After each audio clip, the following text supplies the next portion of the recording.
আবার তুমি নতুন একটা ভিডিও যে স্পোর্ট কাউন্সিল শুরু হয়ে গেল, শেষ ভর্তির পরীক্ষা। এবং যেটা আমি একটু আগেই বলেছিলাম যে হয়তো 6 সেপ্টেম্বর বা সেপ্টেম্বর ফার্স্ট উইক মেবি হতে পারে। তো অ্যাডমিশন যে ফিফথ ফেজ অ্যাডমিশন শেষ করেছে, সেটা পেরিয়ে গেছে 5 September.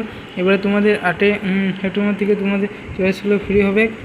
The candidate request for একটা করে করতে পারবে 8 সেপ্টেম্বর 13 সেপ্টেম্বর একটা কলেজে চয়েস ফ্লপে রাখতে পারবি। আর মেরিট লিস্ট পাবলিশ হবে 10 এবং 13 সেপ্টেম্বর বা 2টার সময়। তো যাই হোক, vacancy seat declaration after 6 phase অ্যাডমিশনের পর 27 সেপ্টেম্বর। আর ফার্স্ট স্পোর্টস কাউন্সিলিং সেটা হবে 10 September. Vacancy declaration first counselling পর 11 সেপ্টেম্বর আছে ফার্স্ট স্পোর্ট কাউন্সিল। আর সেকেন্ড স্পোর্ট কাউন্সিলিং যেটা ভ্যাকেন্সি 13 সেপ্টেম্বর 2024 যেটা স্পোর্ট কাউন্সিল ভ্যাকেন্সি রয়েছে। 13 সেপ্টেম্বর স্পোর্ট কাউন্সিলিং যে ভ্যাকেন্সি রয়েছে সেইগুলো সেকেন্ড ফেজে কাউন্সিল দেখছো ভোগ লেটার, তো সেটা শেষ হয়েছে 13 সেপ্টেম্বর। আর কিন্তু এই যে 8 এবং 9 তো 8 বাবা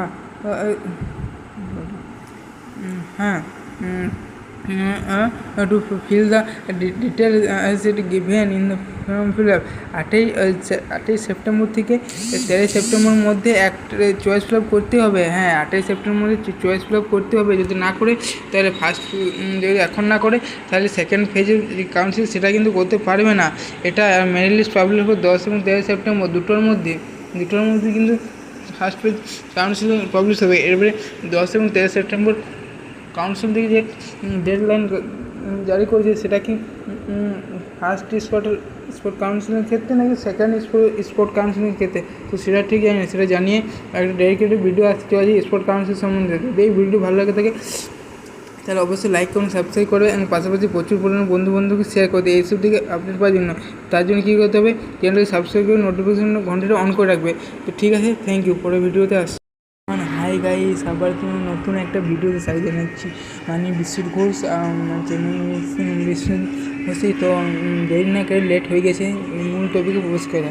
যেটি বলা উদ্দেশ্য যে ওয়েসিস ক্লাস 2023 পরে SC ST OBC ছাত্রদের জন্য স্ট্যাটাস পরিবর্তন 100% এটা ব্যাঙ্কে টাকা ঢুকে। তো সেই বিষয়ে বলছে এটা সেপ্টেম্বর 5 সেপ্টেম্বর পরে কিন্তু টাকা ঢোকার একটা পরিবর্তন রয়েছে। তো 5 সেপ্টেম্বর পরে অনেকগুলো ওখানে টাকা ঢুকে দিতে পারে। তো সেই বিষয়ে বিস্তারিত কিছু বলতে চাই। আন্ডার প্রসেস রয়েছে তাদের কিন্তু ফান্ড অ্যাভেলেবল কিন্তু আন্ডার প্রসেস থেকে যাদের পেমেন্ট করে জেনারেট রয়েছে তাদের কিন্তু টাকা আগে দেওয়া হবে। তো এই পরিবর্তন 12 সেপ্টেম্বর পরে SC ST OBC এদের জন্য টাকা দেওয়ার একটা বড় চান্স রয়েছে। যাই হোক, যদি ভিডিওটা ভালো লাগে থাকে তাহলে অবশ্যই লাইক করুন, সাবস্ক্রাইব করুন, অবশ্যই প্রচুর পরিমাণে বন্ধুবান্ধবকে শেয়ার করে দেবে। তো আচ্ছা, SC ST অবশ্যই যদি সার্চ করা যায় তাহলে SC স্কলারশিপ 2024-2025 সিজন চালু হয়ে গেছে। তাই 2024-2025 সিজনে যারা অ্যাপ্লিকেশন করতে চায় তারা কিন্তু 2024 সিজনে অ্যাপ্লিকেশনটা করে নেবে অ্যাটলিস্ট। তো এই ছিল এই ভিডিওটা আমাদের ভালো লাগে থাকে অবশ্যই লাইক করুন, সাবস্ক্রাইব এবং পাশাপাশি বন্ধুদেরকে শেয়ার করে দেবে। তো এই ছিল এই আপডেট। করে অন্য পরবর্তী ভিডিও দেখা হচ্ছে। যখন টাকা ঢুকবে তখন আমাদের চ্যানেল থেকে যোগাযোগ করে দেবে।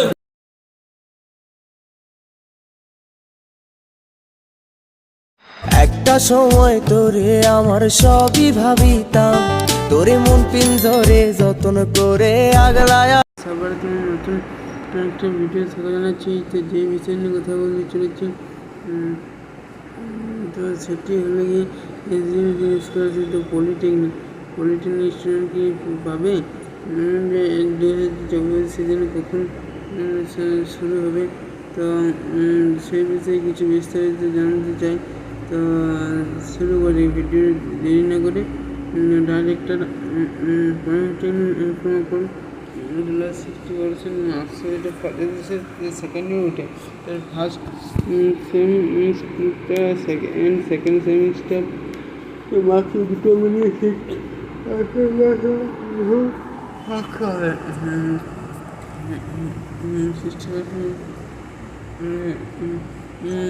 Britain different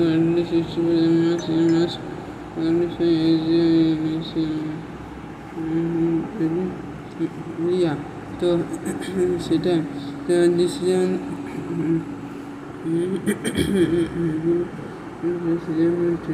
student should pass করেছে 2023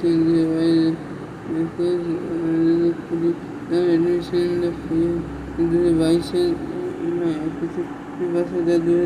2023 নিচ্ছে কিন্তু 2023-2022 এইচএস পাস করে 2024 ডিপ্লোমাতে অ্যাডমিশন নিচ্ছে তার আগে অ্যাপ্লিকেশন করতে পারবে। আচ্ছা এটা পারবে কিন্তু অনেক অনেক সেকেন্ড ইয়ার ফার্মাসি কোর্সগুলো যারা ডিপ্লোমা করার পর বিটেক বা কিছু কিছু করছে তো তাদের ক্ষেত্রে যে আন্ডারগ্রেড এডুকেশন হওয়ার পরে নাম্বারগুলো হয়ে যাবে সেটা একটা ব্যাপার রয়েছে তো সেই বিষয়ে আর আসছি না। তো এবারে কথা হচ্ছে গিয়ে যে কী কী লাগবে তুমি ইয়ারকে ফলো ইন্স্যুরেন্সে রিনিউ করা যাবে তো সেক্ষেত্রে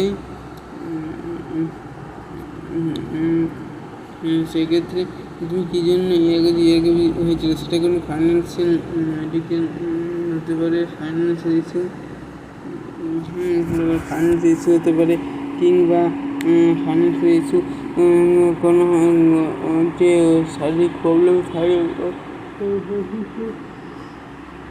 হায়ার এডুকেশন হতে পারে বা হেলথ ইস্যু এসব বলে তুমি লিখে দিতে পারো। সব থেকে বেশি লিখবে যে সেটা হচ্ছে যে হায়ার এডুকেশন সেটা তো মাধ্যমিক দিয়েছিল, মাধ্যমিক পরে জয়েন্ট পেপার নিয়ে নিয়েছিল বা নিটে তার জন্য তুই 2022-2023 এইচএস দেওয়ার পর 2023 ভর্তি পারেনি কিন্তু 2024 ভর্তি হয়েছে। চিন্তা ভাবনা করে এই ছিল এই আপডেট। যদি ভিডিওটা ভালো লাগে থাকে অবশ্যই লাইক এবং সাবস্ক্রাইব করবে। আর যখন মাধ্যমিকের পরে এইচএসে এসেছে এবং 2024 এইচএস করে 2024 সেটা ডাইরেক্ট অ্যাডমিশন হোক যে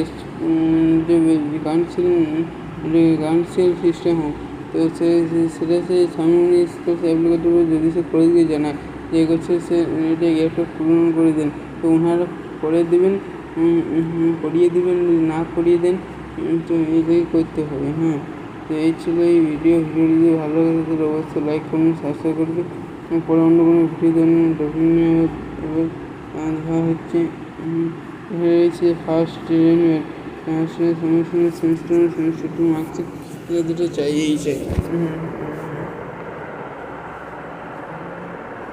তো ভিডিও যদি ভালো লাগে তো একটু হেল্প করবে, পাশে থেকে নোটিফিকেশন অন করে দেবে আর ঘন্টিটা, কারণ যখনই আমাদের চ্যানেল থেকে ভিডিও আসে তুমি যদি ঘন্টিটা যদি না অন করো তাহলে কিন্তু তুমি বুঝতে পারবে না। তো সেক্ষেত্রে একটু অসুবিধা ঘটে তুমি অবশ্যই যে ঘন্টিটা অন করবে। আশা করি ভিডিওটি কেমন লেগেছে, ভিডিও যদি ভালো লাগে থাকে তাহলে অবশ্যই লাইক করুন, সাবস্ক্রাইব করবেন, কথা বলতে পারেন, শেয়ার করে দেবেন। ঠিক আছে, থ্যাংক ইউ।